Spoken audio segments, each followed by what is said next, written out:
যাদের বাচ্চারা সবজি খেতে চায় না, প্লিজ আপনারা আমার মতো এরকম করে বাগান করে ওদের সামনে ওদেরকে দিয়ে লাগাবেন গাছ, ওদেরকে দিয়ে এভাবে শাক তোলাবেন। তারপরে ওরা যদি শাক সবজি না খায় তখন এসে আমাকে কমেন্ট করে বলে যাবেন যে ওরা আসলে খায় নাই। যখন ওরা গাছ থেকে এরকম ছিঁড়ে আসলে ওরা না তখন শখ করে খেতে চায়, খুবই পছন্দ করে খায়। এই যে এই বেগুনটা আমি গাছ থেকে তুলে আনছি, এখন এই ওরা দুপুরে নামাজ পড়ে আসলে ওদেরকে আমি এই বেগুনটা ভেজে এখন ওদেরকে আমি ভাত দিব। ওরা দুই ভাই আর কিচ্ছু নেবে না, শুধু আজকে বেগুন ভাজা দিয়ে ভাত খাবে। কারণ বাগানের সবজি খেতে কিন্তু স্বাদই অন্যরকম, অন্যরকম একটা স্বাদ, অন্যরকম একটা মজা। বাজার থেকে কিনে আনলে কিন্তু এই মজাটা পাওয়া যায় না।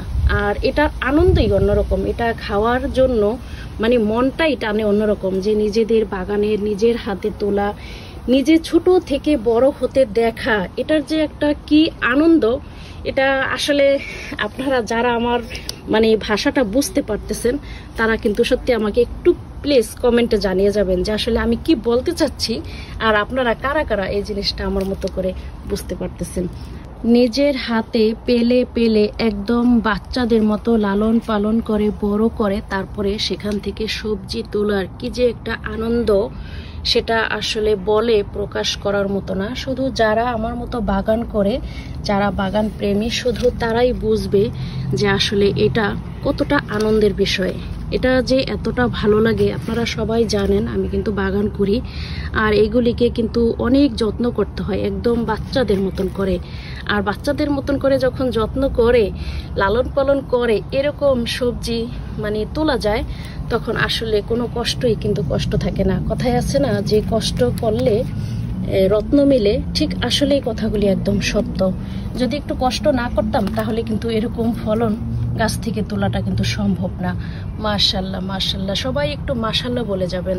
আর সবাইকে বলবো যদি একটু জায়গা থাকে তাহলে আপনারা এরকম একটু বাগান করবেন।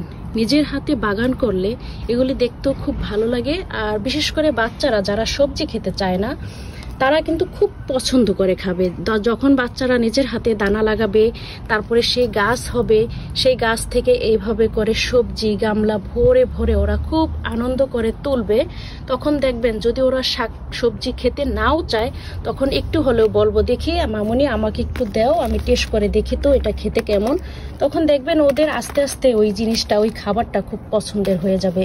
এটা আমি একদম প্রমাণ সহকারে বলতেছি। আমি আমার বাচ্চাদেরকে নিয়ে, আমার ছোট ছেলেটা কিন্তু সবজি খেতে চাইতো না, তো যখন থেকে আমি মানে বাগান করি, ও বাগানের সবজিগুলি তোলে, ও বাগানের কাছে আসে, গাছের যত্ন নেয় আমার সাথে। আমি কি করি ও ঠিক আমার মতো দেখে, এখন ওর সবজি আমার থেকে বেশি পছন্দের হয়ে গেছে। এদিক দিয়ে দেখেন দুইটা বিড়াল কথা বলতেছি, ওই পাশ থেকে চলে আসছে।